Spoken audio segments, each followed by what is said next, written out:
Good afternoon mga dorgs! Anong gagawin natin ngayon? We will talk about motherboards. Anong motherboards? MSI. For the win. So nakikita nyo, ang array natin ng motherboard ngayon, meron tayong iba-iba.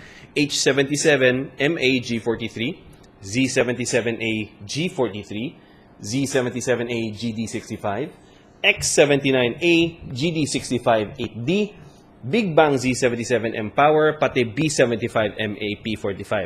Para sa mga common tao, common Pedro, hindi nyo naiintindihan, di ba? Yung parang, ano bang bukin ng ina yan? Hindi ko maintindihan. Explain natin to mga parekoy. Walang problema, easy squeezy. Ganito yan. Pag Z77 chipset, katulad nito, Z77, ibig sabihin yan, full-featured chipset yan. Meaning, sa i7 or sa Intel Core i7, i3, i5, socket 1155, ito ngayon ang pinaka-high-end na chipset. Wala nang chipset na mas mataas pa dyan. Correct? Correct. Ngayon, ang previous generation ng chipset mo is yung Z68. Yung Z68, yan yung pinaka-high-end or yung pinaka-mataas na nagsusupport para sa previous generation na Sandy Bridge. Pero bago na ngayon, Ivy Bridge na, ito ang pinakamataas nila. Ang H77, also based on the Ivy Bridge. Ang B75 mo, also based on the Ivy Bridge. Pero itong mga chipset na to, katulad ng H, pati ng B75, H77, medyo low-end to parekoy. Mas mura para sa mga taong kailangan ng budget. Now, X79, ito ang enterprise class o yung pinakamataas na klaseng chipset para sa socket 2011. We will talk about that later. Pero unahin muna natin sa medyo tight on the budget. H77. Para sa mga taong medyo tight sa budget, hindi kayang afford ang Z77, H77 perfect na. Ang G43 from MSI, according to MSI, ang ibig sabihin ng mga G is your gaming. Okay? Pag sinabi mong G, gaming. P is for performance pala, sorry. P45 is your performance. Ang G mo is for gaming. Ang number naman, this basically denotes budget. Medyo consumer grade ito. Pag mataas ang number, like your 65 and up, ibig sabihin yan, more high-end. Katulad ng GD65, G65, G43 medyo low-end pa to for a Z77. But, tulad ng sinabi ko, H77 muna titingnan natin. Ito ang budget gaming motherboard. Kung wala kang budget, parekoy, H77MA G43 from MSI, bagay na bagay para sa'yo. Bakit? Sa budget ng H77MA G43, pwedeng-pwede ka mag-crossfire. Perfect. THX certified. Tapos, of course, supports latest Ivy Bridge processors. Pwede mo lagyan ng i7. Pero kung budget nga, parekoy, mas advisable kung i3 or i5. Anong nasa loob ng box? Tingnan natin. I/O shield, color-coded and labeled para hindi ka mahirapan. Kung malabo mata mo, dikit mo na lang konti para makita mo. Kita ba? Alright. Quick installation manual.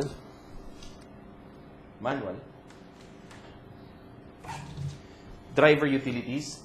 Kung wala kang internet sa inyo, mas magbabuti na lang na gamitin mo to. Pero kung may internet ka, download the latest from their website.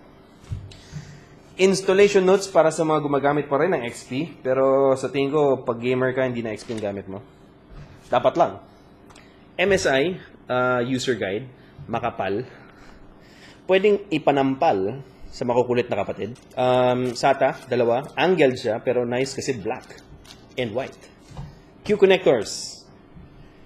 Mas convenient ikabit sa case mo. And the motherboard itself. Tingnan natin. Budget motherboard, pero PCIe Gen 3 na ang gamit. As you can see, pwedeng-pwede i-crossfire. Klaro ba? Cameraman! Ayos. H77, pwede ba mag-overclock ng H77? Ang sagot, strictly speaking, hindi. Pwede ka makapush, pwede siguro konti-konti lang. But, generally speaking, ang H77 is not designed for overclocking. Kaya hindi ka masyado makakapush sa H77. So, ito ang MSI G43 H77MA na motherboard. Para sa mga gamers na nasa budget. Panalo to mga parekoy. You're watching Splat TV. Show, play, continue naman tayo sa different chipset. B75MAP45. Ang haba, no? It's a mouthful, but we're gonna take a look at it.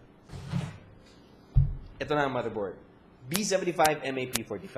So, anong pinagkaiba nila sa H77G43? Like I said kanina, G means gaming. Ngayon, ang B75 chipset based on, still on the new architecture. Pare ko yung ano to, ang B75 oriented para sa mga business users. Para sa mga PC na nasa isang company. Bakit? Well, if you take a look sa website ng Intel, ang B75 may mga features na wala ang Z77 at H77. Marami silang features na business-oriented. Okay? Like yung na-explain dati na, tawag nito? Pwedeng ma-disable ang USB. Yeah? I read that somewhere. Basically, itong motherboard na to, if you look at this, actually pwede siyang pang gaming din eh. But marami siyang cool features ng B75 na oriented towards the gaming tawag nito, user. Overclocking in 1 second, true, para sa mga But like I said, the B75 hindi yan siya geared towards more overclocking. It can overclock, yes, but hindi siya oriented towards yung extreme or mas malayang overclocking. Overclocking enough to see performance in a boost or improvement, but not so much para sa mga taong extreme. Okay? Tingnan natin ang mga features sa board. Easy and intuitive, smart and functional. World's first UEFI, common na yan. Overclock in 1 second, alright? That's basically it. So, tingnan natin what's inside the box. B75, P45. Well, I'm guessing, no, ang laman nito very the same, quite similar sa H77, like a drivers. Quick installation guide, again. Tapos, installation notes para sa XP. Alright? Tapos, ang, user guide. Again, SATA port. Tapos, kita mong pinakaiba. Ang I/O shield niya hindi labeled and color-coded. Mas budget-oriented ang B75. Tapos, ang motherboard.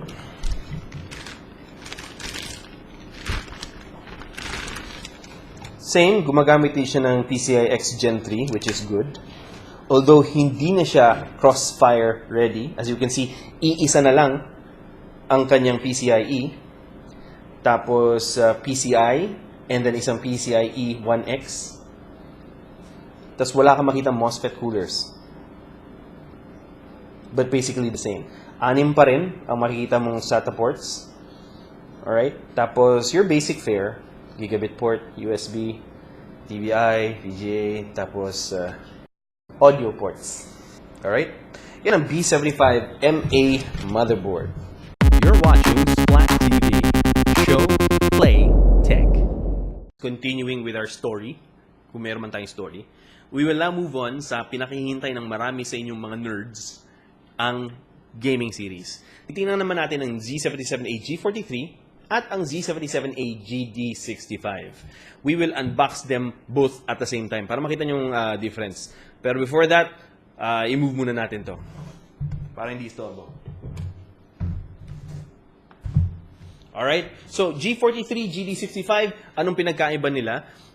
Out of the box, hindi mo rin makikita masyado except for the name G43, GD65.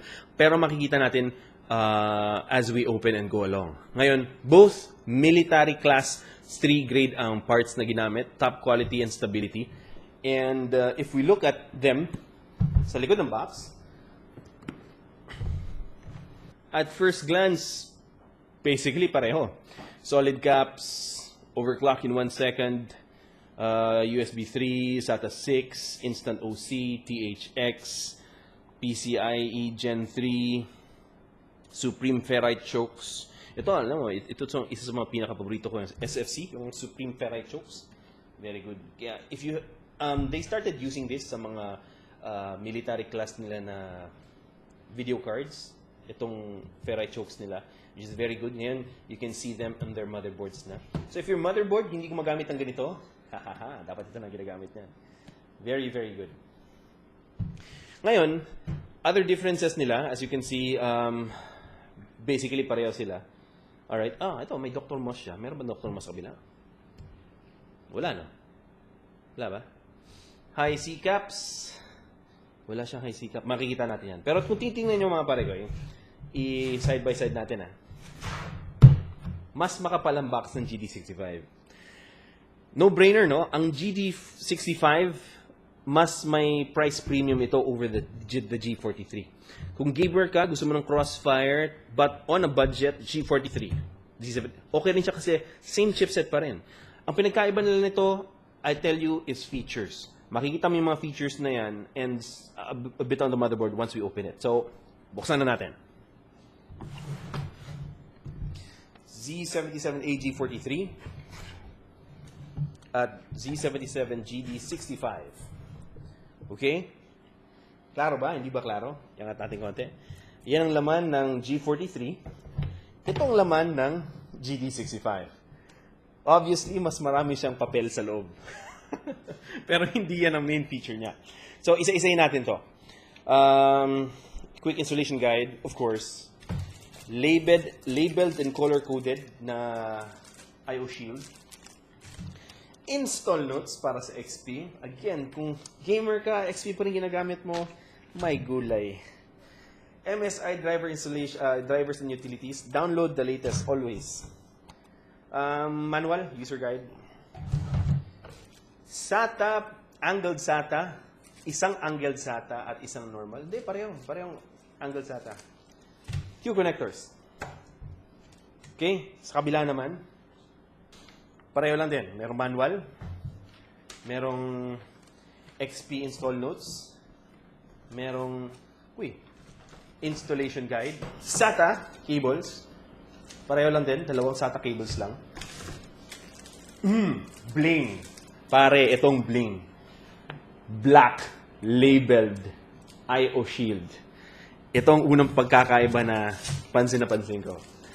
G43, GD65, itim. Ganun ba talaga yan? Pag gamer, itim? Medyo, oo. Prefer ko rin na itim. Ayos ba, Kish? Ayos. Alright. Tingnan natin, meron siyang dalawang user guide. Motherboard user guide, software and application user guide. Dalawa ang kanyang user guide. Okay?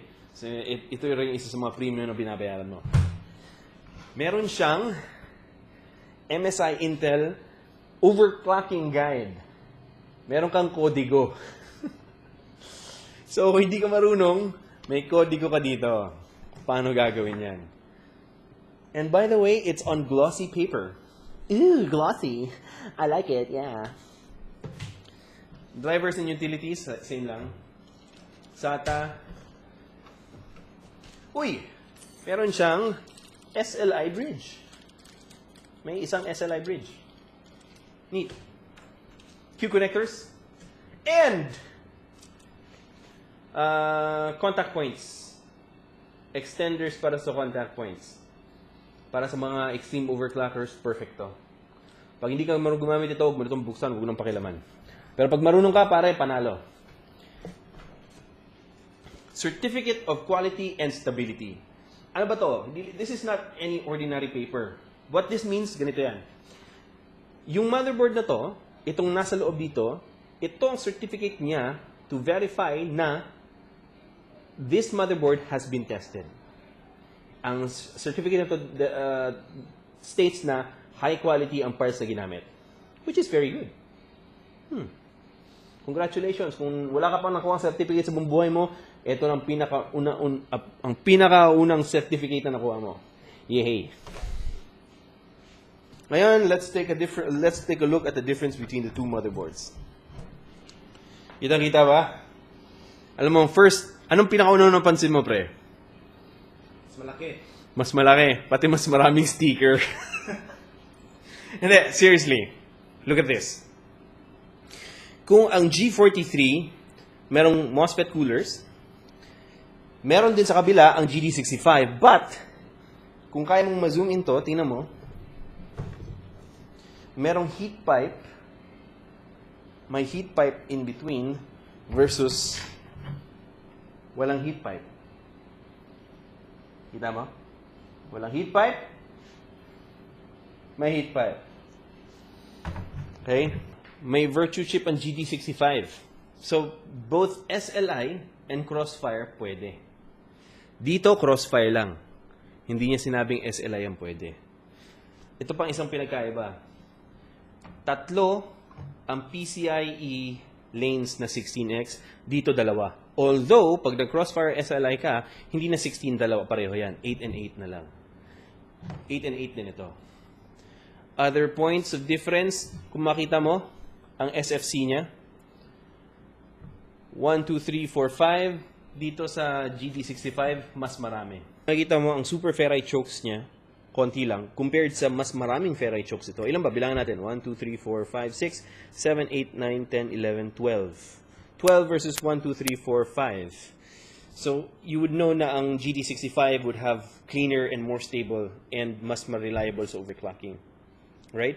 Ito pa ang wala, if you can go down. Merong poster ang GD65 and compared sa G43, walang poster. Now, isa pang advantage ng GD65 is ang quick overclocking buttons, if you can see. OC Genie, power and reset. Okay? And meron din siyang tester points. Ito yung tester points niya. Para malaman mo yung exact voltage. Kung nag-overclock ka, gusto mo malaman ang exact voltage ng board mo, may tester point siya. Tapos yung nakita mo kanina, meron kang extenders para sa tester points mo. Meron ka ring LED poster dito. May LED ka rin, LED lights to indicate ang system mo how it's running. May designation din yan siya. Alarm, LED 1, LED 2. Alright? And here's another thing, kung di mo napansin. Ang color ng PCB ng G43 is brown and black sa GD65. At yan, at syempre naman, mapapansin na mas pogi ang GD65. Basically, they have the same chipset, feature-rich ang GD65. Like I said, if you are a gamer on a budget, G43. Pero kung budget is not a question, GD65. Now we move on to the second to the last motherboard feature dito, ang Big Bang Z77 M-Power motherboard from MSI. Right now, ang Z77 M-Power ang pinakamataas na motherboard sa MSI for the Z77 chipset or for the 1155 socket. Wala nang motherboard na mas high-end pa sa Z77 M-Power. Okay? So we will take a look at that motherboard right now. Pagkasa pa lang na-notice ko na mas mabigat ang Z77 M-Power motherboard. So, may lid siya. So, let's take a look at some of the features. Enhanced components, meron siyang Dr. Moss, 3-in-1 package, higher power efficiency, double thermal protection. Of course, solid caps, SFC, paborito ko yan. High C caps for high thermal stability, no mechanical issue, and ultra-low ESR. Ano pa? Twin Frozer 4 base design. Ang galing ano? Kasi this Twin Frozer 4 usually is what they use sa kanilang GPU. Tama ba? Alright. Ang kanyang total fan control, which is very good. Ginagamit itong some other motherboards now. Ikabit mo lang ang fan controller mo, ang fans mo. Ikabit mo lang ang fans mo, and virtually may software ang motherboard to control all your fans, depending on what temperature on which side or which part of the motherboard. Wala to dati. Before, like dorgs like us, ako, the guys at TC Wired, we have to buy, can you zoom up? Here. You have to buy a separate aftermarket fan controller para lang makontrol ang fans mo. But with this feature, dual fan control, pwede mo na makastomize yung fan mo sa BIOS lang or sa Windows. Just install the software. Hybrid digital power. 8-pin power connectors for CPU. 8-pin power connectors. Okay, OC essentials. May poster, may V-check points, may clear CMOS button sa likod. And then going down, here are the added features na wala ang GD65. Ang Big Bang meron. Meron siyang gaming device port. Lahat ng ports na nasa taas, yung 2 USB pati yung PS2 combo, is for your gaming peripherals, mice and keyboard. Okay? Bluetooth connectivity, may Wi-Fi to, USB 3, HDMI, Virtue chip that allows you SLI and crossfire, THX, total fan control, na-mention ko na earlier. Super pipe.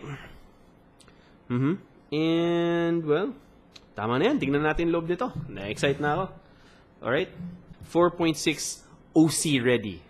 And this comes as no empty brag kasi they have actually tested this.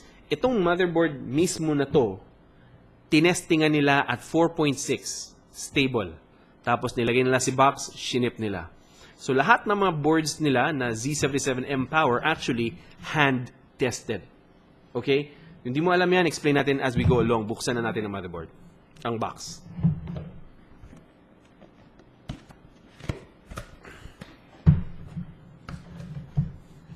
So, anong nasa loob? Of course, automatic na yan ang quick installation guide. Tingnan mo ang high-end, ano? Extra SATA ports. Usually sa iba, dalawa lang. Sa kanila, 4. All angled and black. Quick installation drivers and utilities, yung installer disk. V-check points, yung extender cables and V-check points. Okay? Explain ko lang, para hindi mo na isaksak, nakaganyan na lang dati. Kita man picture. Alright. Q connectors. Motherboard user guide. Software application user guide. Kodigo pang overclock. Tulad na nakita nyo sa GD65. May kodigo ka pang overclock. Ano pa? I/O shield. Of course, malalaman mong high-end kasi black. Black. Wi-Fi antenna. Uso na ngayon yan sa mga high-end motherboards. At ito yung certificate nila. Certificate indicating na hand-tested ang motherboard na to. Stable overclock at 4.6, which is really, really cool. May certificate ka na. SLI bridge. Tapos, ang motherboard itself.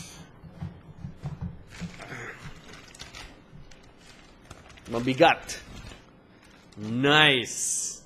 Really nice. Okay? Makita mo ba? Nakikita ba?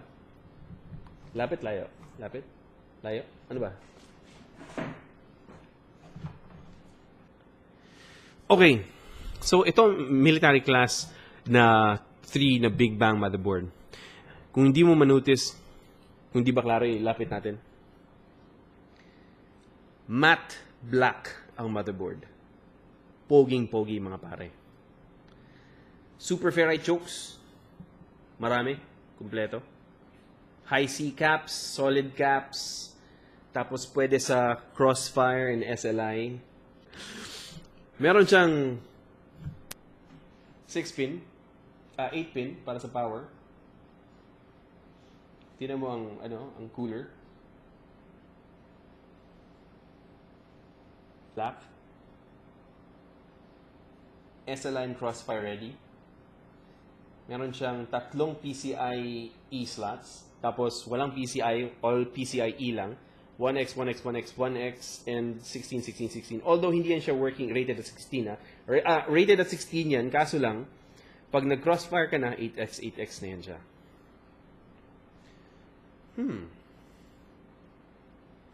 Multi-BIOS. At THX audio. Ang likod ng motherboard.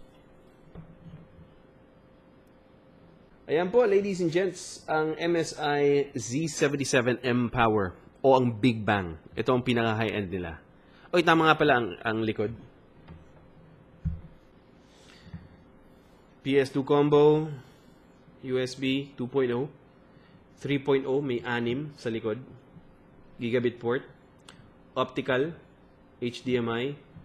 Alright, finally mga dorgs, we reached the last part of our video overview sa ating mga MSI motherboards. Right now, you're looking at the X79 GD65 from MSI 8D. Alright? X79, ito ang pinaka-different sa lahat ng motherboards na i-feature natin earlier. Why? Because iba ang socket ng X79. The X79 is the chipset for your socket 2011. 2011 is ang enterprise class sa Intel. This is the highest consumer processor available for Intel. And the one and only chipset available is the X79. Unlike the 1155, sa 1155 pare marami. Example, like your H77, Z77, B75, and the G77, if I'm not mistaken. Ang X79 ang kaisa-isang chipset para sa socket 2011. Plus, there's only one processor line, which is the Intel Core i7. Walang i3, walang i5 sa socket 2011. Only Intel Core i7. So, let's take a quick look at what's on the box. Again, katulad sa mga high-end, since this is a GD65 motherboard, gaming siya, military class 3, meron siyang Dr. Moss, super ferrite chokes. X79 GD65 8D, like your gaming series motherboards, meron siyang military class parts like your super ferrite core chokes, high C caps, solid caps. Nakita na natin ito earlier, basically same features siya with your gaming motherboards. Pero tingnan natin what's inside the box.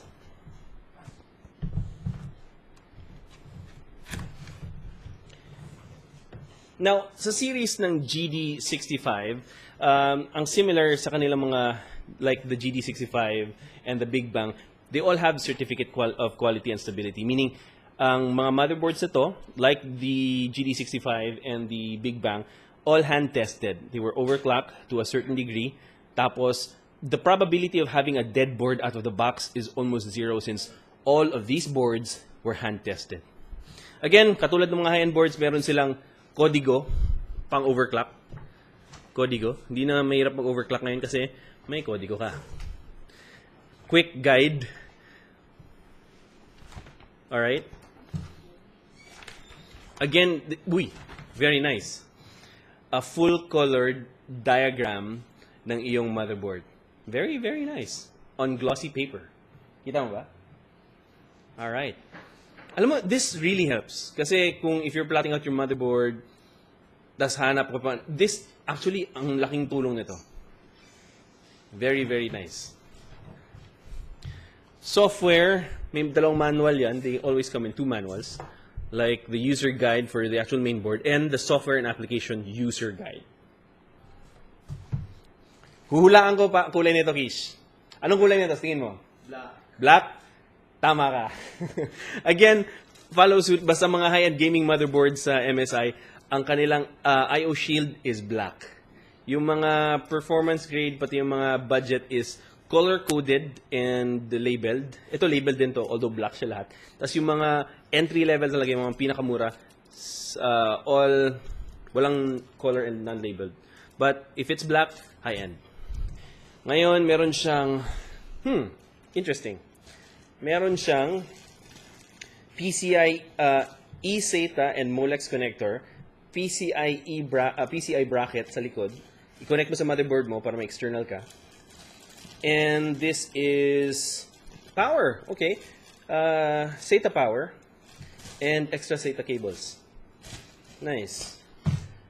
Meron kang 2, 4, 6 na angled SATA cables. Meron kang SLI bridge.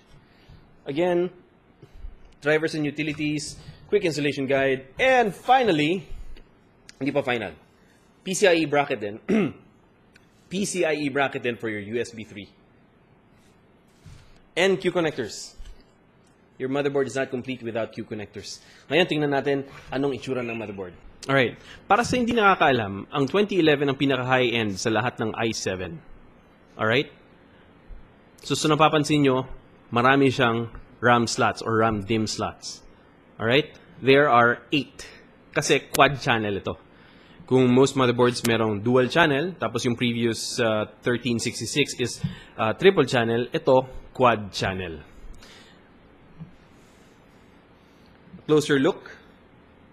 8-pin power connector para sa processor. 24+4. Tapos ang super ferrite core chokes. Super ferrite chokes. Alright? OC Genie, power. Meron kang poster para sa motherboard. Now, itong motherboard supports Crossfire and SLI. Meron kang 1, 2, 3, 4, 5, 6 na PCI-X slots. Alright? Isang 1X and the rest 16X. Although, 16 ito. Most, lahat ng 1155 mo, pag nag-crossfire is 8X, 8X. Sa socket X79, full 16X pag crossfire or SLI. Yan ang advantage ng X79 chipset. THX audio, military 3 class. Ano ba? 8 SATA connectivity. Additional power. Meron kang additional Molex connectivity. Magagamit mo to if you're adding more graphics card. This provides more power sa board. Connectivity sa likod. SPDIF, optical, ano nga tawag to? PS2 combo. Para sa peripherals mo like motherboard and keyboard. Either USB or PS2 combo. Optical. SPDIF, optical. USB ports, 1, 2, 3, 4, 5, 6. 2 USB 3.0 ports, gigabit port, and your audio ports. Ito ang likod ng board.